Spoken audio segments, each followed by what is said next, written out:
السلام عليكم ورحمة الله وبركاته.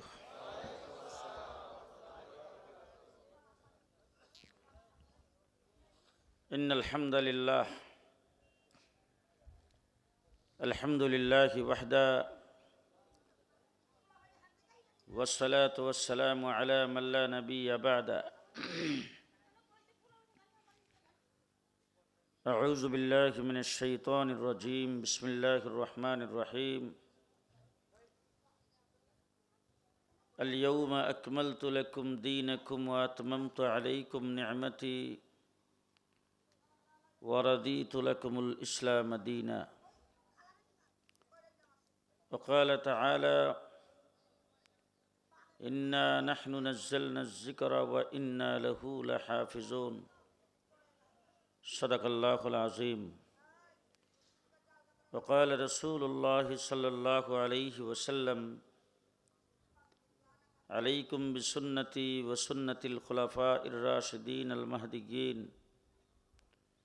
وقال عليه الصلاة والسلام: إن العلماء ورثة الأنبياء، أو كما قال عليه الصلاة والسلام. বুজুর্গানি মুহতারাম, হযরত উলামায়ে কেরাম, সমবেত অপেক্ষমান বেরাদরান ইসলাম, অসংখ্য গণিত মানুষের মধ্য থেকে বাছাই করে নির্বাচিত করে আজকের এই জান্নাতের বাগানের জন্যে আল্লাহ পাক আপনাদেরকে কবুল করেছেন। এই জন্যে শুকরিয়াতান বলি আলহামদুলিল্লাহ। এখন যেখানে বসেছেন এই জায়গাটা জান্নাতের বাগান। দামি জায়গা হইলে সেখানে পুলিশের পাহারা থাকে। যত দামি জায়গা যত দামি, পাহারা তত বেশি।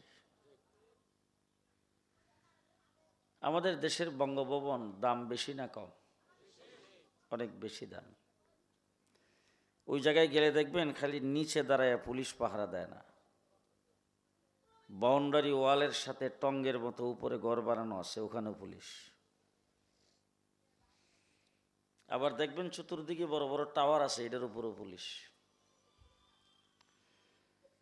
আপনারা যারা এখানে এসেছেন জান্নাতের বাগানে, জান্নাত যেমন দামি আপনারাও দামি। এই জন্য আল্লাহ পাকের নূরের তৈরি ফেরেশতারা আপনাদের এই মাহফিলের চতুর্দিকে বেষ্টনী দিয়ে বসেছেন। বেষ্টনী কেমন করে দিয়েছেন? বলে একজন ফেরেশতার কাঁধে আরেকজন বসে, জমিন থেকে আসমান। সেই বেষ্টনীর ভিতরে আপনারা আছেন, খুশি না বেজার? এই মজলিসটার মধ্যে বসার মূল্য কত, কত দাম। দীর্ঘ সময় বসেছেন, দীর্ঘ সময়, লম্বা টাইম। এই লম্বা টাইমের হিসাব আমি আপনাদের সামনে দিতে পারবো না, সে যোগ্যতা আমার নাই। তবে একটা মুহূর্ত বসার দাম হলো সুলাইমান আলাইহিস সালামের তখ্তের চাইতেও বেশি। আজকে এখন হয়তো রাত্র বাইজে গেছে 12টা, নাকি 11:50। আপনাদের এলাকার জন্য হয়তো অনেক রাত্র হয়ে গেছে। আমি ইদানিংকালে যেখানে আসার পরে বয়ান, ওই জায়গায় রাত্রে 2:30টায় গেছি। গত কিছুদিন আগে ময়মনসিংহ চামড়া গুদাম, কিশোরগঞ্জ, ওই জায়গায় যায় পড়ছি রাত্রে 2:30টায়। লোক ছিল অন্তত আপনাদের এখানে 10 ডাবল হবে। এই যে লম্বা টাইম এইখানে বসেছেন, এটা আপনাদের কাছে এখন বিরক্ত লাগতে পারে, কিন্তু হাসরের ময়দানে যায় আমারে তালাশ করবেন, বলবেন যে হুজুর আপনি কেন আরো দেরি করে আইলেন না। আমলনামাটা যখন হাতে আসবে তখন বুঝবেন যে এই মজলিসে বসার মূল্য কত। কথা কি বুঝে আসতেছে? আল্লাহ তাবারক ওয়া তাআলা 80,000 মাখলুকাত এই সৃষ্টি জগতে সৃষ্টি করেছেন। 80,000। কিছু ওয়াজ আপনারা করবেন আর কিছু আমি করব। সব ওয়াজ আমি এখন করি না। কারণ 2 বছর হাসিনার মেহমানখানায় ছিলাম, তো এই বাইরে এসে নিয়ত করছি যে সামনে যদি আবার যাওয়া লাগে তা আপনাদের শুদ্ধ যাম, এই জন্য কিছু আপনাদের দিয়ে বলাম। 80,000 মাখলুকাতের ভিতরে সবচাইতে দামি মাখলুকের নাম কি? সবচাইতে দামি করে আল্লাহ কাকে বানাইছে বলে? যে মানুষের দাম কত? ফিরিস্তাদের চাইতো মানুষের দাম বেশি, জান্নাতের হুরের গিলমানের চাইতো মানুষের দাম বেশি। হ্যাঁ, গোটা সৃষ্টি জগতের ভিতরে সবচাইতে দামি করে আল্লাহ মানুষকে বানিয়েছেন। গোটা সৃষ্টি জগৎ আল্লাহ পাক সৃষ্টি করেছেন।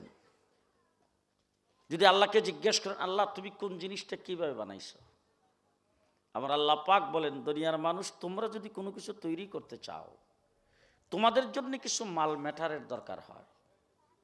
প্যান্ডেলটা তৈরি করছেন, কাপড় লাগে নাই তো, বাঁশ, রশি, এই সবগুলি আইনা এখানে ফালায় তৈরি রাখছেন, অটোমেটিক প্যান্ডেল হয়ে গেছে? নাকি তার সঙ্গে লেবারও লাগছে, মিস্ত্রি কাজ করতে হয়েছে কিনা, কারিগর? তোমরা যদি কোনো কিছু তৈরি করতে চাও, তোমাদের জন্য মাল ম্যাটারের দরকার হয়, উপায় উপকরণের দরকার হয়, আসবাবপত্রের দরকার হয়, হাতিয়ার যন্ত্রের দরকার হয়, তোমাদের জন্য মিস্ত্রি লাগে, কারিগর লাগে, লেবার লাগে। আমি আল্লাহ যদি কোনো কিছু তৈরি করতে চাই, ইজা আরাদা শাইআন আইয়াকুল লাহু কুন কুন কুন কুন, কাফ আর নুন, কাফে যখন নুনের সঙ্গে যায় টাচ লাগে তখন হয় কুন, কুন শব্দের অর্থ হইল হয়ে যাও। আল্লাহ সাথে সাথে বলছেন ফায়াকুন, কুন বলতে দেরি, ফায়াকুন হইতে দেরি নাই। আসমানটা কত বড়, আস্তে কত বিশাল। আজ পর্যন্ত কোন বৈজ্ঞানিক রিসার্চ করে আসমানের ঠিক মানে সীমানা বের করতে পারে নাই। কত বড় আসমান, এত বড় বিশাল আসমান তৈরি করেছেন কে? জি আল্লাহ বলেন, একটা বানাইছি না 60টা বানাইছি, কোন বলছি ফায়াকুন হয়ে গেছে। জমিনও বানাইছি 60টা, কোন বলছি ফায়াকুন হয়ে গেছে। পাহাড় পর্বত, কোন বলছি ফায়াকুন হয়ে গেছে। সাগর সমুদ্র, কোন বলছি ফায়াকুন হয়ে গেছে। ফিরিস্তাদের কেমনে বানাইছো, কোন বলছি ফায়াকুন হয়ে গেছে। জিন জাতি কেমনে বানাইলা, কোন বলছি ফায়াকুন হয়ে গেছে। দরিয়ার মাছ কেমনে বানাইছো, কোন বলছি ফায়াকুন হয়ে গেছে। জন্তু জানোয়ার কেমনে বানাইছো, কোন বলছি ফায়াকুন হয়ে গেছে। আল্লাহ চন্দ্র সূর্য কেমনে বানাইলা, কোন বলছি ফায়াকুন হয়ে গেছে। জান্নাতের হুর গিলমান কেমনে বানাইলা, কোন বলছি ফায়াকুন হয়ে গেছে। আল্লাহ তুমি জান্নাত জাহান্নাম কেমনে বানাইছো, কোন বলছি ফায়াকুন হয়ে গেছে। আরশ কুরসি লৌহ কলম কেমনে বানাইছো, কোন বলছি ফায়াকুন হয়ে গেছে। আল্লাহ তুমি আগুন পানি মাটি বাতাস কেমনে বানাইছো, কোন বলছি ফায়াকুন হয়ে গেছে। তামাম সৃষ্টি জগতের সব কিছু যদি আল্লাহকে জিজ্ঞেস করেন, আল্লাহ বলেন কোন বলা মাত্র ফায়াকুন হয়ে গেছে। এবার আল্লাহকে জিজ্ঞেস করেন, আল্লাহ আমরা যে আশরাফুল মাখলুকাত মানুষ, সৃষ্টির সেরা জাতি, আমাদেরকে কিভাবে বানাইলা? আমার আল্লাহ বলেন খালাকতাহু বিয়াদাই, মানুষকে আমার হাতের দ্বারা বানাইছি। তামাম সৃষ্টি জগতের সব কিছু তৈরি করেছি কোন বলার দ্বারা? তোমাদেরকে বানাইছি আমার হাতের দ্বারা। খুশি না বেজার? খুশি না বেজার? আল্লাহ বলেন শুধু বানাই শেষ করি নাই, ইন্নী জাইলুন ফিল আরদি খলিফা, এই জমিনের মধ্যে তোমাদেরকে আমি আল্লাহর প্রতিনিধি বানাইছি। মানুষ আল্লাহর প্রতিনিধি। কার প্রতিনিধি? ওয়ালাকাদ কাররামনা বনি আদম, বনি আদমকে আমি অতি বেশি সম্মানিত করে তৈরি করেছি। তামাম সৃষ্টি জগতের ভিতরে যত কিছু আপনি দেখেন আর যত কিছু দেখেন না, বই পুস্তকের মধ্যে পড়েন, যত সুন্দর নিয়ে কল্পনা করবেন আর ভাববেন, আমার আল্লাহ বলেন লাকাদ খালাকনাল ইনসান ফি আহসানি তাকবীম, তামাম সৃষ্টি জগতের ভিতরে সবচাইতে বেশি সুন্দর করে আমি আল্লাহ পাক মানুষকে বানাইছি। মানুষের চাইতে এত সুন্দর আমি কাউকে বানাই নাই। মহান আল্লাহ তাবারক ওয়া তাআলা আমাদেরকে মানুষ হিসেবে দুনিয়াতে প্রেরণ করেছেন, সৃষ্টির সেরা জাতি হিসেবে দুনিয়াতে প্রেরণ করেছেন। এখন আমি আপনাদের জিজ্ঞেস করতে চাই, আল্লাহ পাক এই মানুষগুলিকে দুনিয়াতে খলিফা হিসেবে প্রেরণ করার পরে মানুষকে আল্লাহ বানাইছেন কিন্তু জান্নাতের জন্যে। কোন জায়গার জন্যে? হজরত আদম আলাইহিস সালামের সম্পর্কে যদি আপনাদেরকে এখন জিজ্ঞেস করি, কোন নবী সম্পর্কে 1,24,000 নবী আল্লাহ পৃথিবীতে প্রেরণ করেছেন, এখন মৌলানা আমিনুল ইসলামকে যদি জিজ্ঞেস করি কোন নবীর বাড়ি কই, তাহলে প্রত্যেক নবীর বাড়ির ঠিকানা কিন্তু বলতে পারবে। বলে ইউসুফ আলাইহিস সালামের বাড়ি কোথায়, বলে মিশর। মুসা আলাইহিস সালামের বাড়ি কই, মিশর। ইব্রাহিম আলাইহিস সালামের বাড়ি কোথায়, বলে ইরাক। সুলাইমান আলাইহিস সালামের বাড়ি কোথায়, ফিলিস্তিন। মুহাম্মদুর রাসূলুল্লাহ সাল্লাল্লাহু আলাইহি ওয়াসাল্লামের বাড়ি কোথায়, বলে মক্কা। এরকম যদি এক একটা নবীর ঠিকানা, কারণ জন্মস্থান আছে, তার ঠিকানা আছে, তার বাড়িঘরের ঠিকানা বলা যাবে। যদি জিজ্ঞেস করি আদম আলাইহিস সালামের বাড়ি কই, কোথায়? কোরআন বলছেন ওয়াকুলনা ইয়া আদম উসকুন আনতা ওয়া যাওজুকাল জান্নাহ, আদম জান্নাত তোমার জন্য বাড়ি, তুমি তোমার বেগমরে নিয়ে থাকো। আল্লাহ পাক আমাদেরকে বানাইছি জান্নাতের জন্য। আল্লাহ তাবারক ওয়া তাআলা সাময়িক সময়ের জন্য আল্লাহ পাক দুনিয়াতে প্রেরণ করেছেন, আবার ঘোষণা দিয়েছেন তোমার আমার প্রতিনিধি, আমার খলিফা। জমিনের মধ্যে আল্লাহ খলিফা বানিয়ে দুনিয়াতে পাঠাইছে। এখন আমাদেরকে আল্লাহ পাক আবার জান্নাতে নিতে চান। আল্লাহর ইচ্ছা জান্নাতে যেন আমরা যাই। আল্লাহ কাউকে জাহান্নামের মধ্যে নিক্ষেপ করার জন্য বানাই নাই, আল্লাহ কাউকে জাহান্নামে নিতে চাই না। এখন যদি জাহান্নামে কেউ যায় তাইলে তার নিজের কর্মফলের কারণে যাবে, ঠিক না ঠিক? তাহলে আল্লাহ তাবারক ওয়া তাআলা মানুষগুলিকে জান্নাতে কিভাবে নেবেন, জান্নাতের পথ কোনটা, কোন রাস্তায় গেলে মানুষ জান্নাতে যাইতে পারবে, কোন রাস্তায় গেলে যেই পথটা সেই পথটা সিরাতে মুস্তাকিম হবে, এটাকে বুঝাইবার জন্যে আল্লাহর পরিচয় কি, সৃষ্টি কে করেছেন, আল্লাহ পাক কি করলে আল্লাহ সন্তুষ্ট থাকবে, আল্লাহকে রাজি খুশি কিভাবে করা যাবে, এই পথটা দেখাইবার জন্যে আল্লাহ পাক 1,24,000 পয়গাম্বর আমাদের উপর দয়া করে আল্লাহ পাক দুনিয়াতে প্রেরণ করেছেন। পয়গাম্বর প্রেরণ আদম আলাইহিস সালাম থেকে শুরু করেছেন, আমাদের নবীর মাধ্যমে আল্লাহ পাক শেষ করেছেন। আদম আলাইহিস সালামের আগে কোনো নবী নাই, আমার নবীর পরে কোনো নবী নাই। সর্বপ্রথম নবী হযরতে আদম আলাইহিস সালাতু ওয়াস সালাম, সর্বশেষ নবী মুহাম্মদুর রাসূলুল্লাহ সাল্লাল্লাহু আলাইহি ওয়াসাল্লাম। তাহলে আদম থেকে ঈসা পর্যন্ত যত নবী দুনিয়াতে প্রেরণ করেছেন, সমস্ত নবী আর আমাদের নবীর মধ্যে বেশ কম আছে না নাই? কি বলেন, বেশ কম আছে না নাই? বেশ কমটা কতটুকু বেশ কম, কি বেশ কম? আমাদের নবী সাল্লাল্লাহু আলাইহি ওয়াসাল্লাম নবী, অন্যান্য নবীও নবী। আদম আলাইহিস সালামকে আল্লাহ পাক কুদরতি হাতের দ্বারা বানাইছে, হযরত নূহ আলাইহিস সালামকে আল্লাহ পাক কিস্তিতে উঠাইছে, সুলাইমানকে সিংহাসনে উঠাইছে, ইব্রাহিম আলাইহিস সালামকে আল্লাহর খলিল বানাইছে, মুসা আলাইহিস সালামের সঙ্গে আল্লাহ কুহে তুরে কথা বলছে, কালিমুল্লাহ বানাইছে, ঈসা আলাইহিস সালামকে রূহুল্লাহ বানাইছে। ও আমার ভাইরা, সুলাইমানকে রাজত্ব দান করেছেন, ইউসুফ আলাইহিস সালামকে সৌন্দর্য দান করেছেন, মিশরের রাজত্ব দান করেছেন। এখন সমস্ত নবী আল্লাহ পাক দুনিয়াতে প্রেরণ করেছেন। সমস্ত নবী আর আমাদের নবীর মধ্যে পার্থক্যটা কি, খুব ভালো করে বুঝেন। আমাদের নবী আর অন্যান্য নবীর মধ্যে পার্থক্য হলো, যদি আপনার কোথাও কেস হয়, মামলা হয়, সেই মামলার মধ্যে একজন তাকে রাজ সাক্ষী আর বাকি অন্যরা তাকে তার সঙ্গে সহযোগী সাক্ষী।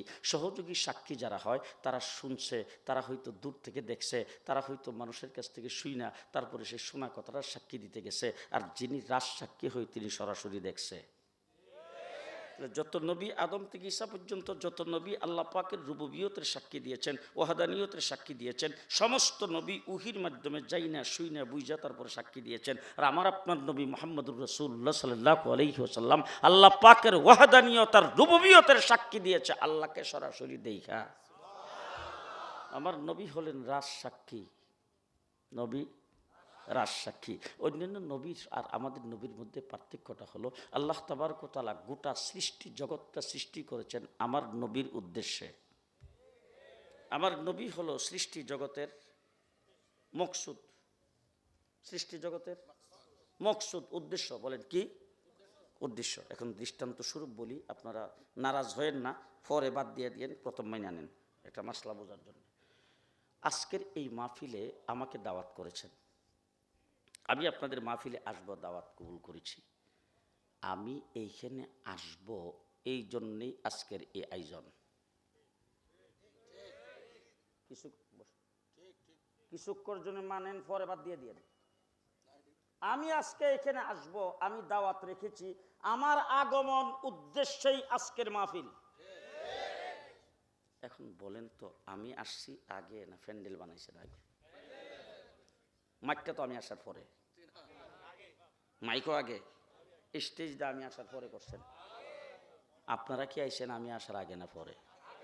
জি, খুব ভালো করে বুঝবেন, আমি হইলাম এই মাহফিলের মূল উপলক্ষ, মূল উদ্দেশ্য। আমি আসছি পরে, প্যান্ডেল করেছেন আগে, আমি আসছি পরে, মাইক লাগাইছেন আগে, আমি আসছি পরে, লাইট লাগাইছেন আগে। ঠিক তেমনি করে তামাম সৃষ্টি জগতের সৃষ্টির মূল উদ্দেশ্য হলেন মুহাম্মদুর রাসূলুল্লাহ সাল্লাল্লাহু আলাইহি ওয়াসাল্লাম। আসমান জমিন আল্লাহ পাক তৈরি করেছেন আগে, আমার নবী পৃথিবীতে আগমন করেছেন সবার পরে। আল্লাহ পাক চন্দ্র সূর্যের লাইট লাগাইছেন আগে, আমার নবী পৃথিবীতে আগমন করেছেন পরে।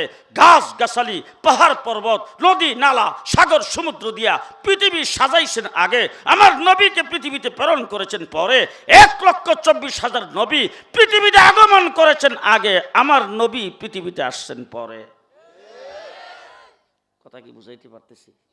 বেশ কমটা খুব ভালো করে বুঝেন। অতীতে যত নবী আল্লাহ দুনিয়াতে পাঠাইছে, সমস্ত নবীকে 3 প্রকারের দায়িত্ব দিছে। কয় প্রকার? 3 প্রকার। যেমন আপনাদের যে থানার ওসি সাহেব, ওনার একটা এরিয়া আছে না? হ্যাঁ, উনি শিবালয় থানার ওসি মানিকগঞ্জে, কিন্তু ওনার মাতবরি চলে না। কথা কয়, একটা এলাকা আছে তো, আপনাদের এলাকার এমপি সাহেবের একটা এলাকা আছে না? আল্লাহ তাবারক ওয়া তাআলা নবী প্রেরণ করেছেন নির্দিষ্ট একটা এলাকার জন্য। আদম থেকে ঈসা পর্যন্ত সমস্ত নবী নির্দিষ্ট একটা এলাকার জন্য নবী, নির্দিষ্ট জাতি গোষ্ঠীর জন্য নবী। যেমন হযরতে মূসা আলাইহিস সালাম বনী ইসরাইলের নবী, হযরতে ঈসা আলাইহিস সালাম বনী ইসরাইলের নবী, নির্দিষ্ট ডেট অনুযায়ী সময়ের জন্য নবী। আদম থেকে ঈসা পর্যন্ত যত নবী আল্লাহ দুনিয়াতে প্রেরণ করেছেন, সমস্ত নবীকে নির্দিষ্ট ডেট দিয়া দুনিয়াতে পাঠাইছে। এখন জিজ্ঞেস করতে চাই, আপনাদের এই আরিচার বাজারে আছে কিনা জানি না, আমাদের ঢাকা শহরের বাজারে, ঢাকা শহরের শপিংয়ে যে কোনো কিছু কিনতে গেলে সেটার উপরে লেবেলের মধ্যে ডেট থাকে। বিস্কিটের প্যাকেটে ডেট আছে না নাই?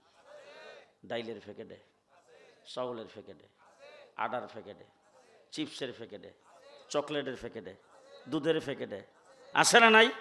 সব কিছু ডেট দেখে তারপরে কিনে। আচ্ছা, ডেট যদি ওভার হয়ে যায়, যে যদি কোনো দোকানদার বিক্রি করে, হ্যাঁ, ধরা খাবে কিনা? জরিমানা হবে কিনা? কেস হবে কিনা? মামলা হবে কিনা? কোর্টে যাইতে হবে কিনা? জেলে যাইতে হবে কিনা? ঠিক ডেট ফেল যদি হয়ে যায়, সেটা যেমন রিজেক্ট হয়ে যায়, ডেট ফেল জিনিসটা যেমন ব্যবহারযোগ্য থাকে না। আদম থেকে ঈসা পর্যন্ত যত নবী আল্লাহ দুনিয়াতে প্রেরণ করেছেন, সমস্ত নবীর ডেট ফেল।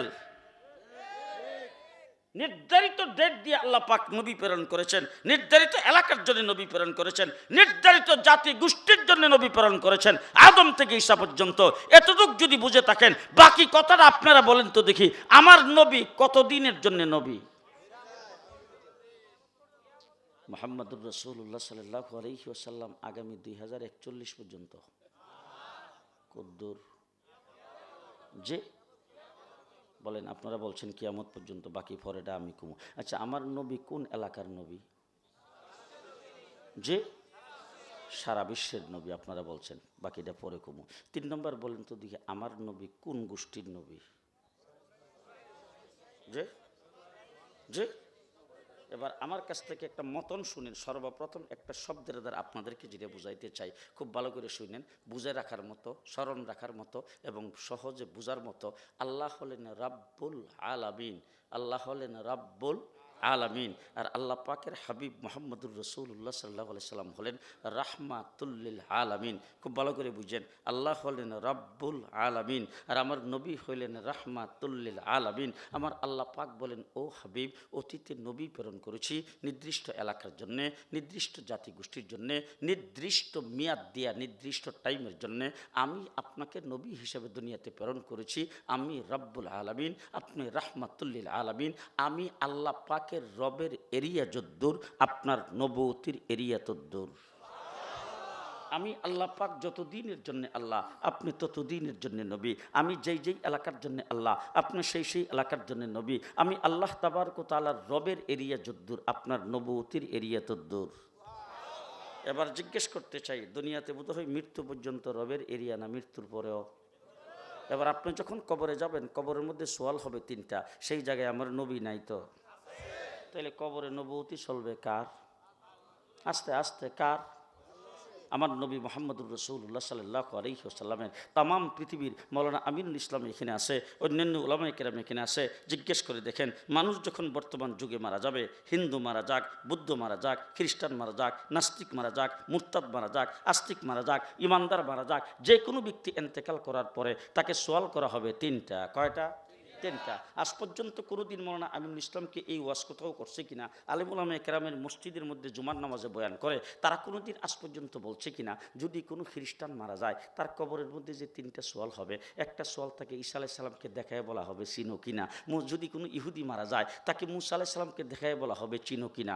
নো, মুসা আলাইহিস সালামকে দেখানো হবে না, ঈসা আলাইহিস সালামকে দেখানো হবে না, আমার নবী মুহাম্মদুর রাসূলুল্লাহকে দেখায় বলা হবে চিনো কিনা। তাইলে কবরের মধ্যে নবুয়তি চলে কার? আস্তে কয়েন, মানুষের যেমন না শুনে। মুহাম্মাদুর রাসূলুল্লাহ সাল্লাল্লাহু আলাইহি ওয়াসাল্লামের। এবার আসেন তো দেখি হাসরের ময়দানে নবুয়তি চলবে কার? জি, কার নবুয়তি হাসরের ময়দানে চলবে? চিনলেন না নবী মুহাম্মদুর রাসূলুল্লাহ সাল্লাল্লাহু আলাইহি ওয়াসাল্লামকে? চিনলেন না খুব ভালো করে? আমার রাসূল সাল্লাল্লাহু আলাইহি ওয়াসাল্লাম ইন্তেকালের সময় আজরাইল আলাইহিস সালামকে আল্লাহ পাক প্রেরণ করেছেন। আজরাইল ঈশার বাহিরে, দরজার বাহিরে খাড়া, ভিতরে ঢুকে না, দরজার মধ্যে কোনো আওয়াজও দেয় না, দরজা খোলার জন্য কোনো ডাকও দেয় না, দরজাতে হাতও দেয় না, দাঁড়াই রয়েছে ওখানে। জিবরাইল আমিন আসছেন হুজুর আকরাম সাল্লাল্লাহু আলাইহি সাল্লামের কাছ থেকে সর্বশেষ বিদায় নেওয়ার জন্য। আয়েশা যখন ঢুকবেন দরজায়, আজরাইল আলাইহিস সালাম দেখা জিবরাইলকে ডাক দেখো, ভাই জিবরাইল, তুমি তো এখানে আসা যাওয়া করো, তোমার সঙ্গে খাতির আছে, পরিচয় আছে, আমি তো মাত্র আসলাম, আর কোনোদিন আসি নাই, কিন্তু আল্লাহ আমারে পাঠাইছে, বলছে অনুমতি নিয়ে তারপরে যেন ঘরে প্রবেশ করি। আমি তো জিন্দিগিতে কারো কাছে অনুমতি নিয়ে যাই নাই, এখন যেহেতু তুমি ভিতরে যাইতেছ, আমি দরজার মধ্যে করাও নারী নাই, দরজার মধ্যে কোনো আওয়াজও দেয় নাই, তুমি যেহেতু ভিতরে যাইতেছ, তুমি বইলো যে আমি বাইরে খাড়া আছি, যদি অনুমতি দেয় ভিতরে যাইতাম। মৌলানা আমিনুল ইসলাম মরার সময় বোধ হয় আজরাইল এসে অনুমতি চাইব। জুনায়েদ আল হাবিব মরার সময়, হ্যাঁ, আমাদের এরশাদ সাহেব মরবার সময় তো অনুমতি চাইছেও। শেখ মুজিব মরার সময় বোধ চাইছিল, জিয়াউর রহমান। জি, হাই হাই হাই, একমাত্র আজরাইল একজনের কাছে অনুমতি দিয়ে আসছেন, তিনি হলেন আমার নবী মুহাম্মদুর রাসূলুল্লাহ। জিবরাইল আমিন ভিতরে যায় বলছেন, ও আল্লাহর হাবিব, আজরাইল বাহিরে খাড়া, আল্লাহ পাক প্রেরণ করেছেন, আপনার অনুমতি চাচ্ছে। রাসূল বলেন, অনুমতি দিলাম, আসতে কও। আজরাইল ভিতরে যাইয়া রাসূল সাল্লাল্লাহু আলাইহি সাল্লামকে সালাম দিয়েছেন, দিয়া তারপরে হুজুরকে বলছেন, জীবনের প্রথম হুজুর কাউকে সালাম দিলাম, আর জীবনের প্রথম কাহারো দরবারে অনুমতি নিয়ে আসলাম। হুজুর আকরাম সাল্লাল্লাহু আলাইহি ওয়াসাল্লামকে আজরাইল বলছেন, আল্লাহ রাব্বুল আলামিন আপনার দরবারে আমাকে প্রেরণ করছেন, বলছেন যদি আমার হাবিব যাইতে চাই তাইলে নিয়ে আসবা, আর যদি আসতে না চাই যে কই দিন ইচ্ছা। মুহাম্মদুর রাসূলুল্লাহ সাল্লাল্লাহু আলাইহি ওয়াসাল্লাম জিবরাইল আমিনের দিকে তাকায়া ডাক দিয়ে বলছেন, জিবরাইল তুমি কি বলো? আজরাইল কি বলতেছে? জিবরাইল আমিন বলছে, হুজুর আল্লাহ পাক আপনার অপেক্ষায় আছে। যখন এই কথা বলছেন তখন মুহাম্মদুর রাসূলুল্লাহ সাল্লাল্লাহু আলাইহি ওয়াসাল্লাম এর পরের শব্দটা যে বলছেন, জিবরাইল আমি তো দুনিয়া থেকে চলে যাব, বার রাফিকিল আলা, আমিও তো আমার আল্লাহর সাথে মিলিত হইতে চাই, কিন্তু আমি জানতে চাই আমার উম্মতের অবস্থা কি হবে। আরে সুবহানাল্লাহ, তো জোরে কইলেন, বাঞ্চে শুনবে, আসতে কইলেন। জানতে চাই আমার উম্মতের অবস্থা কি হবে। আমার রাসূল তো এই কথা বলেন নাই, আমার ফাতেমার অবস্থা কি হবে, হাসান হুসাইনের অবস্থা কি হবে, আলীর অবস্থা কি হবে, আহলে বাইতের অবস্থা কি হবে, আমার 11 জন বিবি, 9 জন বিবির অবস্থা কি হবে। রাসূল সাল্লাল্লাহু আলাইহি ওয়াসাল্লাম তো বিবিদের কথা বলেন নাই, মেয়ের কথা বলেন নাই, নাতি নাতনির কথা বলেন নাই, আল্লাহর নবী তো পরিবারের কথা বলেন নাই। আল্লাহ বলছে আমার উম্মতের অবস্থা কি হবে। হুজুর আকরাম সাল্লাল্লাহু আলাইহি সাল্লামকে জিবরাইল আমিন বলছে, হুজুর উম্মতের অবস্থা কি হবে আমি তো জানি না, সেটা তো জানে আল্লাহ। বলো তুমি আল্লাহরে জিজ্ঞেস কইরাও। মুহাম্মদুর রাসূলুল্লাহ সাল্লাল্লাহু আলাইহি ওয়াসাল্লামের কাছ থেকে মুহূর্তের ভিতরে জিবরাইল আমিন যাইয়া আল্লাহর কাছ থেকে নিয়ে খবর নিয়ে আইসা জিবরাইল আমিন হুজুর আকরাম সাল্লাল্লাহু আলাইহি সাল্লামকে বলছেন, ও আল্লাহর হাবিব, আপনি দুনিয়ার থেকে চলে যাবেন, অতীতের নবী আসছে, দুনিয়ার থেকে নবী চলে গেছে, পরবর্তী আল্লাহ পাক নবী পাঠায়া জাতির হেদায়েতের জন্য আল্লাহ পাক চেষ্টা করেছেন, কিন্তু আল্লাহ তাবারক ওয়া তাআলা আপনি দুনিয়ার থেকে চলে গেলে কিয়ামত পর্যন্ত আর কোন নবী আসবে না, আপনি দুনিয়ার থেকে চলে যাবেন, আপনার নবুয়তি থাকবে, আপনার উম্মত থাকবে, এই উম্মতের দায়িত্বভার স্বয়ং আল্লাহ গ্রহণ করেছেন। দায়িত্ব কার? দায়িত্ব কার? আল্লাহর এই জায়গার ভিতরে মৃত্যুর সময় হুজুর আকরাম সাল্লাল্লাহু আলাইহি ওয়াসাল্লাম উম্মতকে বলেন নাই, আমার রাসূল সাল্লাল্লাহু আলাইহি ওয়াসাল্লাম দেখছেন আল্লাহকে কি ঢাকায় বসা? আল্লাহর রাসূল দেখছে ঢাকায় বসা? মক্কায়, মদিনায়, কোনখানে? কোনখানে? হুজুর আকরাম সাল্লাল্লাহু আলাইহি সাল্লামকে জিবরাইল আইসা ঘুম থেকে ডেকে উঠাইয়া তারপরে তাদেরকে নিয়ে গেছেন বাইতুল মুকাদ্দাস, সেখানে সমস্ত নবীদের ইমামতি করেছেন আমার নবী। তারপরে 7 আসমান পাড়ি দিয়ে সিদরাতুল মুনতাহা পার হইয়া আল্লাহ পাকের সান্নিধ্যে যায় বসছেন মুহাম্মদুর রাসূলুল্লাহ সাল্লাল্লাহু আলাইহি ওয়াসাল্লাম। তিনি হলেন রাহমাতুল লিল আলামিন আর আল্লাহ হলেন রাব্বুল আলামিন। দুইজনের বৈঠক। আমাদের বাংলাদেশে মোদি সাহেব যখন আসছিল, বিভিন্ন দেশের প্রেসিডেন্ট প্রধানমন্ত্রী যখন আসতো, তখন আমরা পেপার পত্রিকায় দেখতাম, রেডিও টেলিভিশনে ঘোষণা শুনতাম, ভারতের প্রধানমন্ত্রী মিস্টার মোদিজি আমাদের বাংলাদেশে আগমন করছেন রাষ্ট্রীয় সফরে, তার সঙ্গে প্রতিনিধি দলের সদস্য 83 জন। দ্বিপাক্ষিক বৈঠক হবে আগামীকাল সকাল 10টায়। আমাদের বাংলাদেশের প্রধানমন্ত্রীর সাথে প্রতিনিধি দলের সদস্য থাকবে 133 জন। একজন হলেন আল্লাহ পাকের হাবিব রাহমাতুল লিল আলামিন, আরেকজন হলেন রাব্বুল আলামিন। দুইজনে মিল্লা বৈঠকে বসছে। প্রতিনিধি দলের সদস্য কয়জন? জি আছেন? বডিগার্ড, লেখক, সাংবাদিক, ইউটিউবার, ফটোগ্রাফার, পিএস, খাদেম, বডিগার্ড, দারোয়ান আছে কেউ নাই। একজন রাব্বুল আলামিন আরেকজন রাহমাতুল লিল আলামিন, দুইজনে বসছে। এখন আমাদের দেশে কোন প্রধানমন্ত্রী যদি আসে, আমাদের দেশের প্রধানমন্ত্রী বা প্রেসিডেন্টের সাথে বৈঠক করতে, তখন কিন্তু পেপার পত্রিকায় দেখি চুক্তি স্বাক্ষর হবে 10টা। কয়টা? আল্লাহর হাবিব দুইজনে বসছে, চুক্তি স্বাক্ষর কয়টা? বহু চুক্তি স্বাক্ষর হয়েছে পরে কমু। দুইজনে বসছেন। দুইজনে বসার সাথে সাথে মুহাম্মদুর রাসূলুল্লাহ সাল্লাল্লাহু আলাইহি ওয়াসাল্লামকে আল্লাহ পাক জিজ্ঞেস করছেন, ও আমার হাবিব, আপনি যে এত দূর আইলেন, আমার জন্য কি নিয়ে আইছেন? মুহাম্মদুর রাসূলুল্লাহ সাল্লাল্লাহু আলাইহি ওয়াসাল্লাম বলেন, 3টা জিনিস নিয়ে আইছি। কয়টা? আত-তাহিয়াতু লিল্লাহি ওয়াস-সালাওয়াতু ওয়াত-তাইয়্যিবাত। আমার কওলি ইবাদত, আমার ফেইলি ইবাদত, আমার মালি ইবাদত, তিনটাই আপনার জন্য।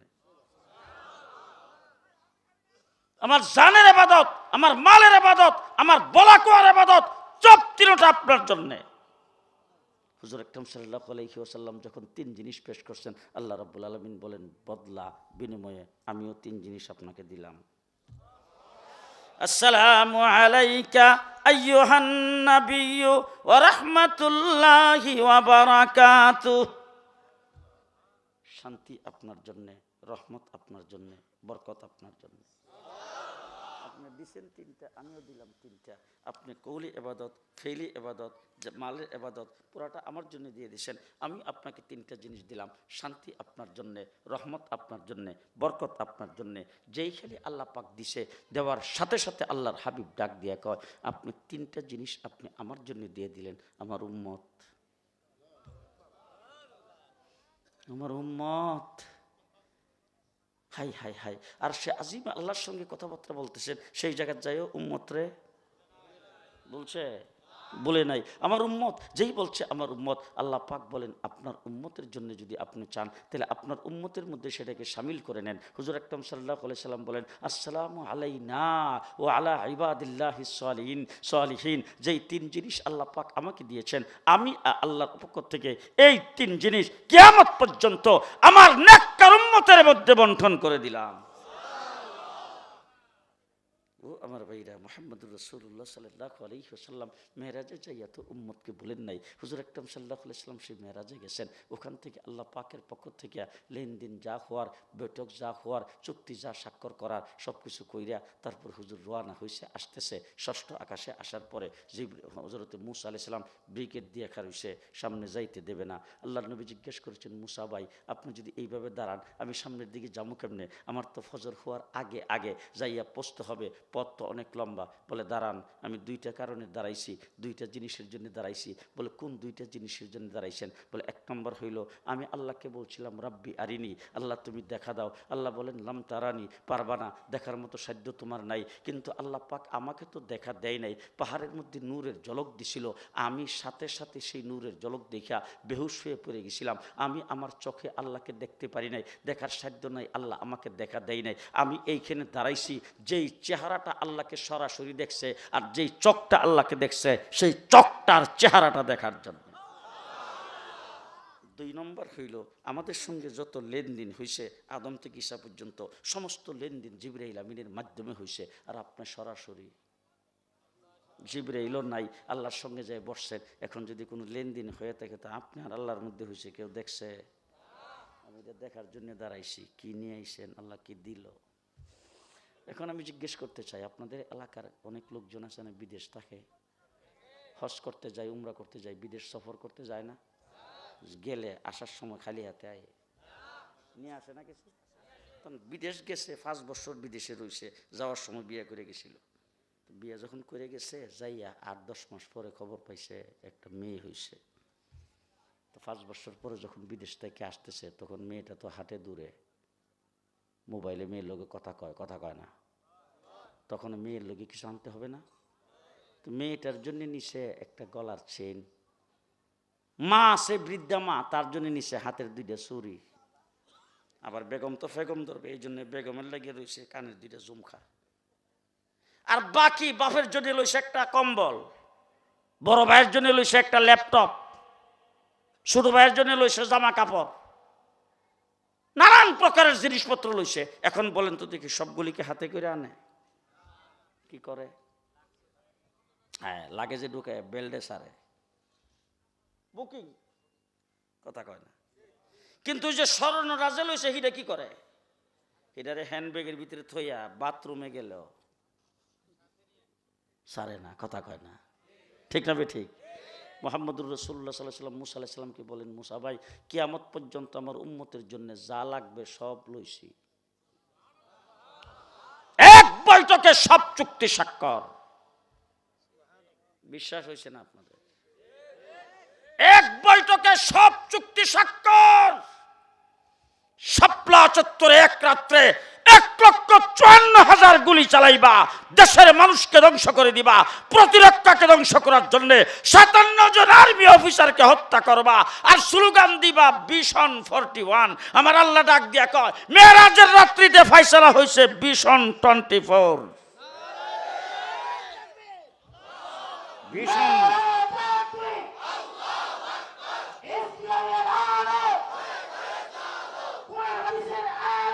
ভিশন 41 না, ভিশন 41 না, ভিশন 41 না, ভিশন 24।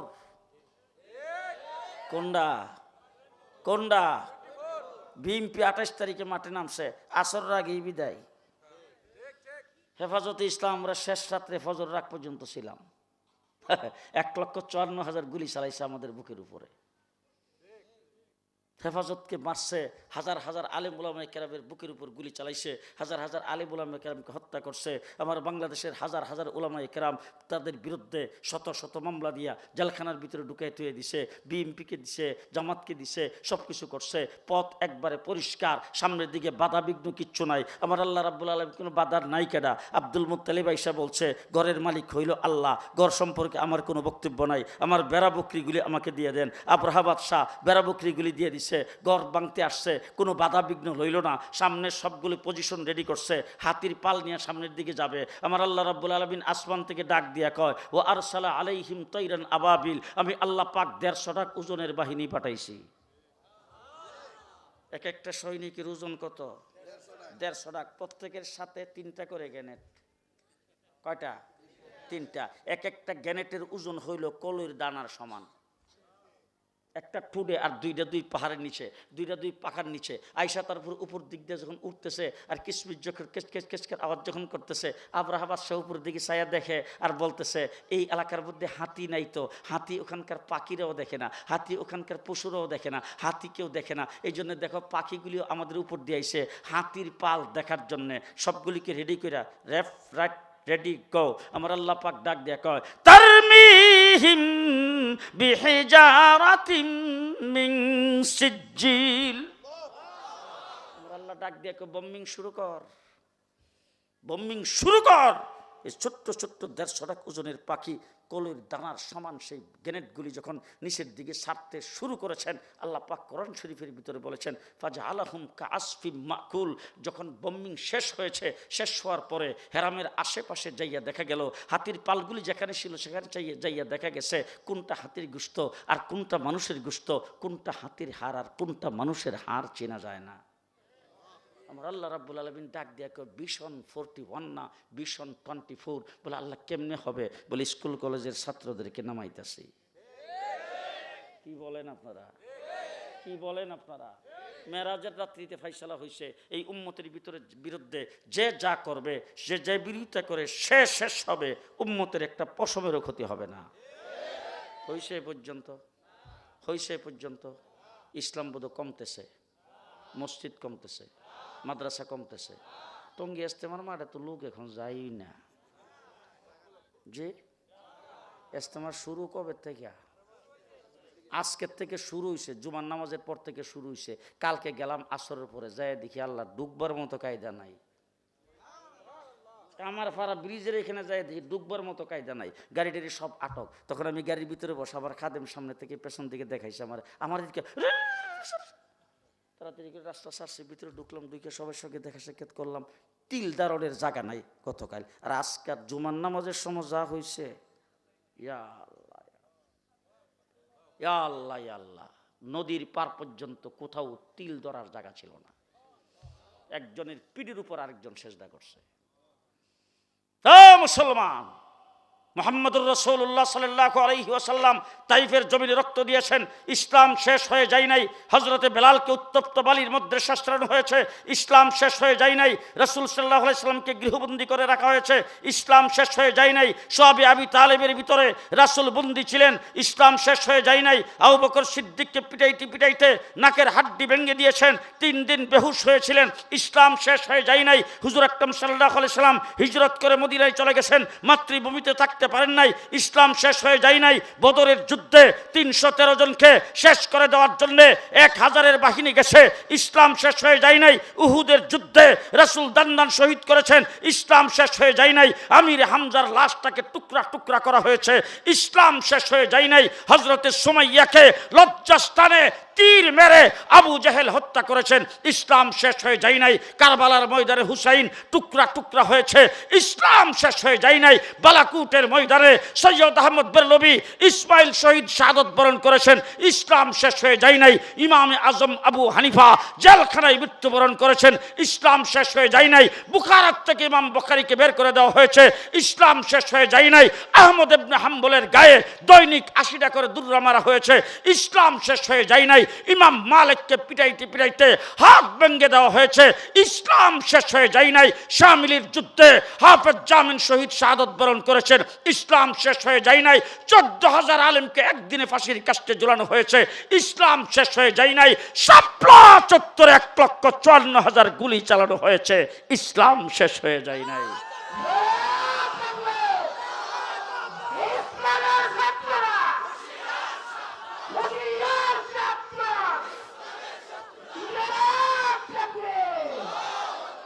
হ্যাঁ মুসলমান, ইসলাম আপন গতিতে চলছে, কিয়ামত পর্যন্ত চলবে।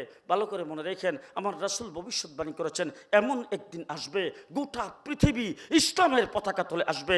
শুধু তাই না, পাথরের আড়ালে ইহুদি পালায়া থাকবে, সেখানে পাথরের জবান খুলে যাবে, পাথর থেকে আওয়াজ বের হবে, আমার আড়ালে একজন ইহুদি আছে, তাকে হত্যা করো। গোটা পৃথিবীতে একজন অমুসলিম খুঁজে পাওয়া যাবে না। ইসলাম বাড়বে না কমবে? বাড়তেছে না কমতেছে? আরো জোরে, আরো জোরে। ও আমার ভাইরা, মেরাজের রাত্রিতে চুক্তি স্বাক্ষর হয়েছে, ওই জায়গায় এই উম্মতের জিম্মাদারি আল্লাহ পাক গ্রহণ করেছেন। হুজুর আকরাম সাল্লাল্লাহু আলাইহি ওয়াসাল্লামের উম্মত, শেষ কথা আমি আপনাদের সামনে বলবো, দেশটা মুসলমানের দেশ। আসতে কয়েন আসতে, দেশটা কার দেশ? আমার বাংলাদেশের মতো এত মসজিদ পৃথিবীর কোথাও নাই, আমার বাংলাদেশের মতো এত মাদ্রাসা পৃথিবীর কোথাও নাই। আমার বাংলাদেশের মতো এত আলেম পৃথিবীর কোথাও নাই। আমার বাংলাদেশের মতো এত গাট্টিওয়ালার তাবলিগ পৃথিবীর কোথাও নাই। আমার বাংলাদেশের মতো টঙ্গীর বিশ্ব ইজতেমা পৃথিবীর কোথাও হয় না। ঠিক না ঠিক? দেশটা মুসলমানের দেশ, বিস্তারিত বলার সময় নাই। আজকে 54 বছর হয়েছে বাংলাদেশ। সর্বপ্রথম দেশটা হয়েছে সোনার বাংলা। একজনে ভূমি করছে, আরেকজনে খাইছে। এরপরে আরেকজনে এসে সবুজ বাংলা। এরপরে এরশাদ সাহেব এসে কইছে নতুন বাংলা। শেখ হাসিনা ক্ষমতায় যায় এখন মডার্ন বাংলাদেশ, কিছুদিন পরে আধুনিক বাংলাদেশ, এরপরে বলছেন ডিজিটাল বাংলাদেশ, তারপরে বলছে স্মার্ট বাংলাদেশ। কাঁচা মরিচের কেজি 1200 টাকা। জি, এবার জুলাই আগস্টের ছাত্ররা আন্দোলনের ময়দানে নামছেন, বুক টান করে সামনে দাঁড়িয়েছেন। আবু সাইদ জীবন দিয়েছে, তার মাজার, তার কবর জিয়ারত করতে গেলাম। সেখানে একটা যুবক তার সাথে একই সাথে ছিল। সেই যুবকটা আমার সঙ্গে সাক্ষাৎ করতে এসেছে। তার মোবাইল থেকে বের করে আবু সাইদের ছবি আর তার ছবি একসাথে আমাকে দেখাইছেন। আমি তখন তাকে জিজ্ঞেস করলাম, আবু সাইদ যখন গুলি খাইছে তখন তার অবস্থাটা কী ছিল? তখন সে বলছে, হুজুর, আবু সাইদ যখন গুলি খেয়ে নিচে পড়ে গেছে, যখন সে কাতরাইতে ছিল, তখন তার মুখ থেকে জোরে জোরে আওয়াজ করে বের হইতেছিল, আল্লাহু আকবার, আল্লাহু আকবার, আল্লাহু আকবার, আল্লাহু আকবার বলে যারা দেশের জন্য জীবন দিয়েছে। আমার বাংলাদেশে ছাত্ররা যখন আন্দোলন করে, মসজিদ থেকে আজান হয়েছে, হওয়ার সাথে সাথে রাজপথে একজনকে ইমাম বানায়া রাজপথে তারা জামাতের সাথে নামাজ আদায় করেছেন। এই বিপ্লব বাংলাদেশে যারা ঘটিয়েছেন, এই বিপ্লবের পরে 54 বছর পরে বাংলাদেশের নাস্তিক মুরতাদ যারা ইসলাম বিরোধী ছিলেন, ধর্মনিরপেক্ষতাবাদ, দ্বীনের বুট যারা রাতে করে দেশের সম্পদকে যারা লুণ্ঠন করেছেন, তারা আজকে গর্তের ভিতরে ঢুকে গেছে। আগামী দিনে এই বাংলাদেশ হবে ইসলামের বাংলাদেশ, ইসলামের বাংলাদেশ, ইসলামের বাংলাদেশ। কে কে রাজি আছেন? রাজি আছেন? সবাই রাজি আছেন? কে কে রাজি আছেন হাত তুলে দেখান। শেষ কথা আপনাদেরকে বলবো, নদীর পাড়ের ভাইয়েরা, আরিচাঘাটের ভাইয়েরা, আপনাদেরকে শেষ কথা বলে যাব। আবাল বৃদ্ধ বনিতা, বিশেষ করে যুবক যারা এখানে এসেছেন, ছাত্রদল করেন, যুবদল করেন, ছাত্রলীগ করেন, যুবলীগ করেন, বিভিন্ন রাজনৈতিক দলের সাথে সম্পৃক্ত, বিভিন্ন নেতার পেছনে জীবনে অনেক স্লোগান দিয়েছেন। তোমার দলের জন্য অনেক মারামারি করেছো, অনেক রক্ত, অনেক শ্রম, অনেক গ্রাম তুমি দিয়েছো। এবার তোমাকে আমি আহ্বান করতে চাই, এবার আসো দেখি, রক্ত দেব, জীবন দেব, ইসলামের জন্য দেব, নবীর জন্য দেব, আল্লাহর জন্য দেব। কে কে রাজি আছেন দেখতে চাই।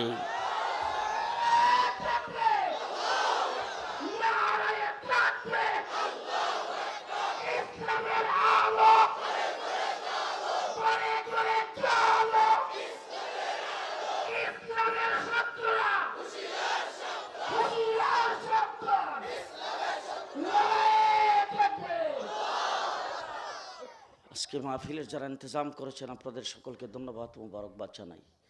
শোনার জন্য গভীর রাত্র পর্যন্ত আমার মতো একজন নালায়েকের জন্য আপনারা বসে আছেন, এই জন্য আপনাদের শুকরিয়া আদায় করি, আপনাদেরকে ধন্যবাদ জানাচ্ছি। আল্লাহ পাকের দরবারে দোয়া করি আজকের মাহফিলটাকে কবুল করে আল্লাহ যেন আমাদের সকলের জন্য জান্নাতের ফয়সালা করেন। আল্লাহ যেন এই মাহফিল হেদায়েতের জরিয়া বানায় দেন। এরকম মাহফিল যেন প্রত্যেক বৎসর করার তৌফিক আল্লাহ পাক দান করেন। আল্লাহ তাবারক ওয়া তাআলা আমাদের জীবনটাকে ইসলামের জন্য কবুল করুন। আল্লাহ পাক আমাদেরকে ইসলামের খাদেম হিসেবে কবুল করুন। আল্লাহ পাক ইসলাম আল কোরআনের জন্য আমাদের জীবনটাকে কবুল করুন। ওয়া আখিরু দাওয়ানা আনিল হামদুলিল্লাহি রাব্বিল আলামিন। আল্লাহুম্মা সাল্লি আলা সাইয়্যিদিনা মাওলানা মুহাম্মদ ওয়া আলা আলি সাইয়্যিদিনা মাওলানা মুহাম্মদ ওয়া বারিক ওয়া সাল্লিম। আলহামদুলিল্লাহি রাব্বিল আলামিন। والصلاة والسلام على سيد المرسلين وعلى آله وأصحابه أجمعين.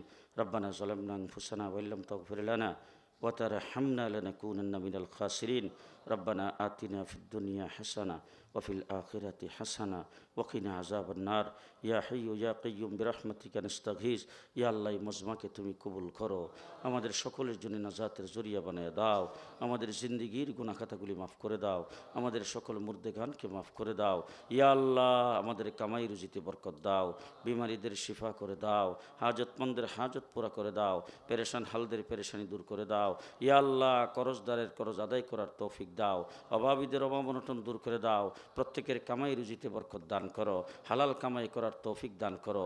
ইয়া আল্লাহ, ঈমান নিয়ে ইসলাম নিয়ে বেঁচে থাকার তৌফিক দান করো। তোমার হাবিবের ইশক আর মহব্বতে আমাদেরকে পাগল পারা বানায় দাও। ইয়া আল্লাহ, তোমার হাবিবের সত্যিকার উম্মত হিসেবে আমাদেরকে কবুল করো।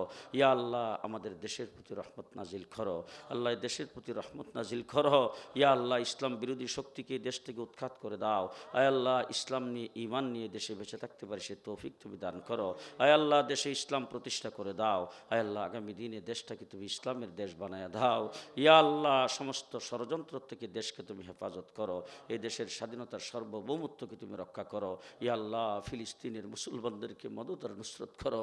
ইয়া আল্লাহ, বাইতুল মুকাদ্দাস মুসলমানদের প্রথম কেবলা, ইয়া আল্লাহ, সেটা মুসলমানদের হাতে ফিরিয়ে দাও। ইয়া আল্লাহ, ইসরায়েলকে তুমি দুনিয়ার থেকে তার নাম নিশানা মিটিয়ে দাও। ইয়া আল্লাহ, ইয়া রহমান রাহিমিন, দুনিয়ার সমস্ত মজলুম মুসলমানদের পাশে আল্লাহ তুমি বদরের ফিরিস্তাগুলো পাঠিয়ে দাও। আল্লাহ, গোটা বিশ্বের সমস্ত মুসলমানের মুসলিম রাষ্ট্রগুলো সকলে মিলে ঐক্যবদ্ধ হয়ে আয় আল্লাহ, যারা মুসলমানদের উপর নির্যাতন করছেন তাদের দাঁত ভাঙ্গা জবাব দেওয়ার তৌফিক দান করো। আল্লাহ, এই এলাকায় যারা বসবাস করে, আল্লাহ, যারা জমি জমাতে কাজ করে জমি জমাতে ফসল বাড়াইয়া দাও, পানির মধ্যে মাছ বাড়াইয়া দাও, গাছ গাছালিতে ফল ফলাদি বাড়াইয়া দাও। আয় আল্লাহ, যারা দোকানদারি করে ব্যবসা বাণিজ্য করে তাদের সমস্ত কাজের মধ্যে তুমি উন্নতি দান করো। চাকরি নকরি যারা করে চাকরিতে উন্নতি দান করো।